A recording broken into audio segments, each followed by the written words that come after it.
За төсвийн тодтгол хийх нь бол зайлшгүй. За энэ дээр санаа зовж байгаа нэг зүйл нь энэ бас олон мянган төрийн албаа хаагч нар бол маш ихээр хандж байгаа. Төрдөө одоо ажиллаад мэрэгшээд бас багагүй хэмжээний төрийн зардал цаг хугацаа өөртөө шингээсэн хүн капитал болсон хүмүүс маань нэг цаг зуурын бас одоо энэ хүндрэлээс болоод төрийн албанаас одоо чөлөөлөгдөх юм байна гэдэг юм айдас бол дээр дооргуул байна. Тэгэхээр ерөнхий сайд бол энэ нь бол болж игэл давхарцсан дарга нарын бүтээц ийм зүйлээс бол эхлэе гэж одоо хэлж ирсэн. За бас зарим тал дээр тэр начир дээр дунд доо шатанд аваад үтсэн, гөөмө ядарсан, шүүр барьсан, нэг газуу барьсан, хурц барьсан хүмүүсээс эхэлнэ гэдэг байдал руу ороод эхлэх юм бол энэ бас буруу тийшээ явчих байгаа.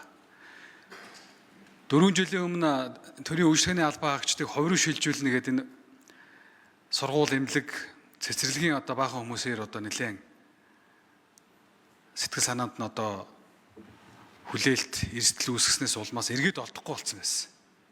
Хүүхдийн одоо цэцэрлэгт ажиллах хүмүүс. За энэ шиг эргээд уулна сая ерөнхий сайд хэллээ тэр худалдаа ажилтны танхим метртэй нийлээд одоо хувийн хвшил санал болгох байдлаар гэдэг.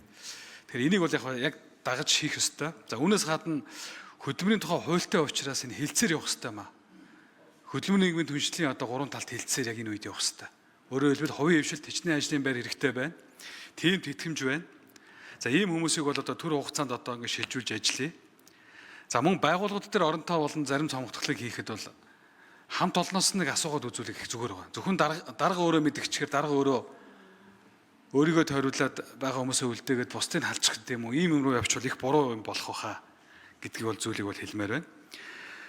За 36 сарын тэтгэмж төр гэдэг энэ зүйлүүд төр бол нэг хайхтар оролдоод бол хэрэггүй байхаа. Энэ бас 20-30 жилиг бид нэр урьж авчирж ирсэн. Багаар дээш нь авчирж ирсэн. Тэг яг сая бол төрийн албаны дагалдах хуулийг бол би татчихлаа гэж бол ойлгож байна. Тийм учраас бол одоо энэ дээр нэг дахиж тодруулаад авах зүйл алга. За тэр 500 тэрбум төгрөгийг бол одоо алдсан. Тэрний цаана одоо тэр эрүүл мэнд маш чухал одоо бас салбарууд дээр бол худалдаа авалт хийж чадаагүйгээр хасагдчихсан жоохон харамсалтай. Төрүүлээд хийцнүүд нь одоо азтаа гэх юм уу юу гэх юм. Яг ингэ жингийн туугаан дээр тавиад үзэх юм бол хамгийн үр ашигтай уулын хамгийн түрүүнд хийж явах хэрэгтэй маа. Цаг хугацаа энэ тендерийн асуудлаас болоод алдсан юм байгаад байгаа. За энэ цомогтгол энэ бусад зүйлийг дагаад энэ хувь хүний орлогын албан татвар, нэмэгдсэн өртгийн албан татвар, за бусад эдийн засаг дан болон шууд нөлөө үзүүлэх юм сөрөг үр дагавруудыг хэрхэн яаж тооцож байгаа вэ? Цаашдаа энэ төрийн болон одоо төрийн албан дотор байгаа хүмүүсийн цаанаа ус хүн амьтанд хижээж байгаа. Нийгмийн одоо хамгааллын асуудлуудыг хэрхэн яаж тооцож байгаа гэдэг дээр би бол асуумаар байна.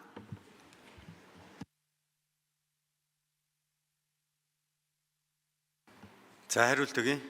Сангийн сайд болдын жавхлан. За эрдэнэ төвшөнд төсвийн дотлоо дэмжиж аваад талархлаа. За бид 2026 оныхоо төлөвлөгөөн дотроо энийг оруулаад аль хэдийн баталчихсан байна. Би тантай санал нийлж байна. Тийм учраас аль болох зөөлөн буулгахж бид одооноос эхлэхгүй болвол хойтонгийн төсөв өргөн барих үед энэ төлөвлөгөөний дагуу бид энийг одоо шууд 100% нэг дор хийж чадахгүй. Энэ бол бүр их хүн тусна. Тийм учраас одоо ядаж сул орон тоонуудыг хасаад энийг шахаад за тэгээд түрүү ерөнхий сайд хэд удаа хэллээ. Энд зохицуултаа маш одоо оновчтойгоор ухаалаг байдлаар хийх ёстой. Одоо байгаа төрийн албан хаагч нарыг одоо ямар нэг хүндрэл учруулахгүйгээр одоо хөдөлмөрийн зах зээл дээр одоо зөв байдлаар одоо хувийн шийдвэрлэх ямар боломжууд байна вэ? За орон тооны давхардлууд юу байна вэ?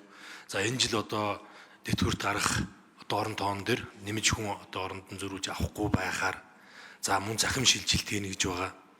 Гэх мэт одоо ийм төлөвлөгөөнүүд дээр ажиллах учиртай. За ямар ч байсан төсөв дээр одоо хэмнэлтийг бол баталчихна. За харин энэ дээр орон тоогоороо хэмнээд явах уу? Эсвэл одоо өөр бусад зардлуудаараа энийг одоо нөхөд явах уу гэдгийг бол төсвийн эрхлэн зарагч нар маань бол өөрсдөө шийдээд төлөвлөгөө гаргаад ингэж явах юм аа.